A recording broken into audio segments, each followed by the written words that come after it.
So you're gonna ask me a question? Here I am. So hi everybody, Love Coach Michelle Baxo here, and I'm here with one of my favorite clients in the whole wide world, Penny. So Penny, thanks for being with us. I am. All right, good. Now we've had a little internet trouble tonight, so if there's a little bit of pausing, then I'm sure everybody will forgive us. So Penny, you're in a really exciting part of your Power Love project. But I'd love, before we get to that, for you to share a little bit about, what was your mindset, what were you dealing with coming into the program, and then share with us a little bit about your journey. Okay, so what brought me to the program, I was at a stage where very frustrated with just the surroundings and the men that I've met, and then I always get frustrated usually when I found out that the guy's not really looking something I'm looking for, or I just kind of define all the guys in that pool that no good men out there. So when that's a frustration. And I came across, it's very funny, I came across, your webinar on Facebook, and everything just happened very fast, because I think what you talked about, everything just kind of spoke to what I was thinking, the frustration, and I really wanted to work on it. And then one thing I think, and then we talked, even before we started the session, we talked about, like, it's never the circumstance, which I do agree. And then unfortunately, a lot of people in this surrounding, and people blaming the circumstance, but not really looking what's happening around you and what's going on. I'm not saying something is wrong, it's just that what can you do better, or what can you instead of going the same pattern over and over again, like how do you break the pattern to get to what you think you want to be. And that's what I found out about you, Penny, is you were really like, okay, something's got to change here.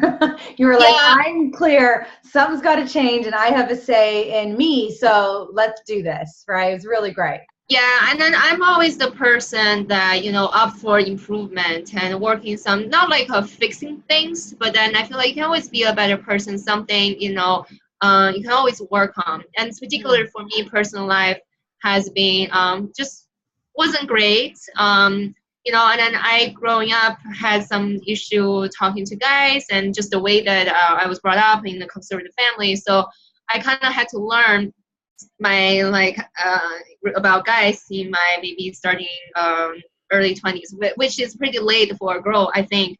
So the journey is more like a lot of trial and error, and talking to guys, and to figuring out like what do I want, and then what do I want here, and what I really want here. Like it's just something is not in sync.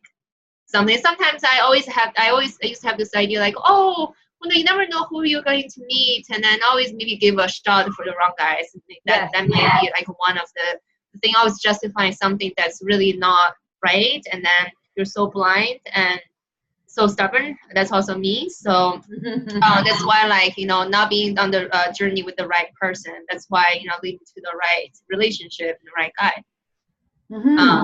So far, I think the journey has been great, and I really see, and we've talked about how especially my perception of the text messages with people, and then I think the program not just helped me with my personal life, and it's just like my life in general, even how I perceive myself, I work, how I feel about myself, around people, about work, and that's just like a lot of advice, really in general, how you carry yourself in public, like in front of people. And that's also, I feel like, the alignment with yourself. And I always say that the sign you send out to the universe. It's true. And you were someone, so tell us a little bit, because you attracted some people pretty quickly in this program. You stood out actually as one of the people where that, I tell people there's a flip that happens from scarcity to abundance. And it happens to people at different times in the program, but for you, it happens pretty quick. Do you remember? Yeah, it just really, we started this program, and then at the same time, I'm still going on dates but then I have learned, the things, the coaching that I've had, and then kind of incorporate that. So over time, somehow it helped me to see each guy that I go on dates, and then kind of to evaluate that. And just somehow, I just at the same time met someone that just clicked, and then with with the coaching I've had and all like things I've learned, it's really leading to the point like something is going to actually have a result very soon. So I'm very Are excited. you blushing? But I said, are you blushing? I mean, I am. I just can't, can't hide my excitement. I'm just thinking about Friday. I think about every day this week. It's really great. Well, do you want to share a little bit about why Friday is something you're excited about? Yeah, I can share just the journey. So I met this person I counted 7 weeks ago, like about 2 months ago, and kind of around the time, maybe a little bit before we started the program. So like at the point, he was just one of the guys that I went on dates with, and somehow like I felt the connection, and then we went on another date. And then I think I asked you about at some point, maybe the third date or second date, when the connection really hit, that I felt like this is like, I never met someone like this, and then the day went exactly how I would like, and then it also made me realize like, oh, it's not a certain type of guys from certain region or something. I'm looking for certain background, certain view of the world, that their education, certain things. So it doesn't matter where this guy come from, which I used to think I like European guys and all that. So, and then with your advice, and I was able to paste that to really see if this guy like really into me or just one of those guys who want to get into our pants. Like that really kind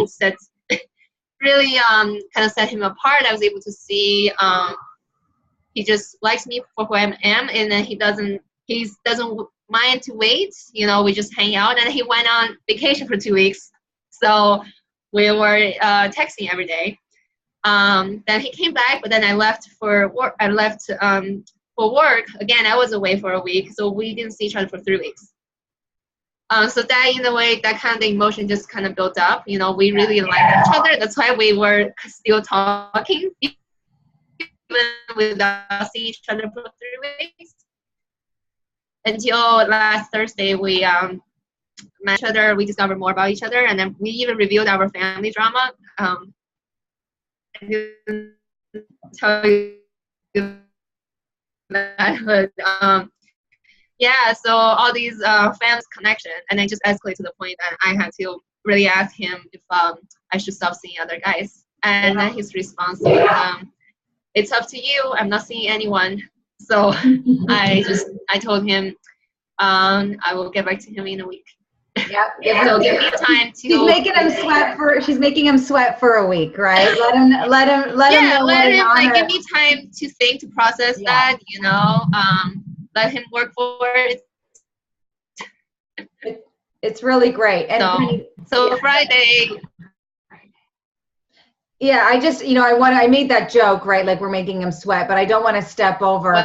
That was a really powerful decision that you made, to give yourself the time to be clear about what it is that you want and whether or not you make an important step. I can't. So, it's really great. I mean, I couldn't say yes on the spot. Like I didn't expect that kind of answer or anything. It just got to the point that I had to ask the question, because I can't move forward without asking that. Yeah. So it's good to know his perspective, right? Then I need time to process to make that decision. Obviously, I think my answer is very obvious, but then I need time. I can't just say right on the spot, like no, I need to. It's right. You're treating it like it's important, and it really is important. So it's wonderful, Penny. We're all so excited for you. Thank you. I can't wait Friday. Like really, we're excited for for what's possible out of this relationship. We're excited I'm excited for just you as a person, really creating and discovering this from the grown woman you are now, rather than dragging your past into this. So I just think it's such an inspiration to women around who are also telling themselves, I can't meet anybody, it keeps going the same way. So what advice would you give, to somebody who's, either just starting the Power Love Project, or maybe even just they're watching this, and they're just frustrated because they really think that where they live, they can't possibly meet anybody? Well, I think one thing is like no action, no result. Like I feel like a lot of things happen in my life where I keep contemplating on it and thinking, but then I reach a point like there's no point of thinking. You have to do something, otherwise nothing's gonna change. No matter how frustrated, no matter like you gotta do something, and to make something happen. Otherwise, you're just gonna stay in the status quo. And I'm the kind of person I'm always up for like a challenge. And then if I need a solution, I need to find a way. Like if I'm not happy with what's happening now, like I gotta find some way either now or later. Like I need to see it in the foreseeable future. Otherwise, I don't like the feeling stuck. Yeah. So a lot of my girlfriends are like, I'm tired of them complaining, and also like no successful dates and blah, blah, blah. Like, but there's no point of talking about it. You gotta eventually drill down to the root and then to figure something, to do something. It's really great. So and until the point unless someone shakes you, like stop talking, you're gonna do something. Well, thanks for sharing and demonstrating to everybody what the result is when you really just go do something about it. So it's awesome. Thanks for taking the time, Penny, for doing that. No, you're welcome. It's great.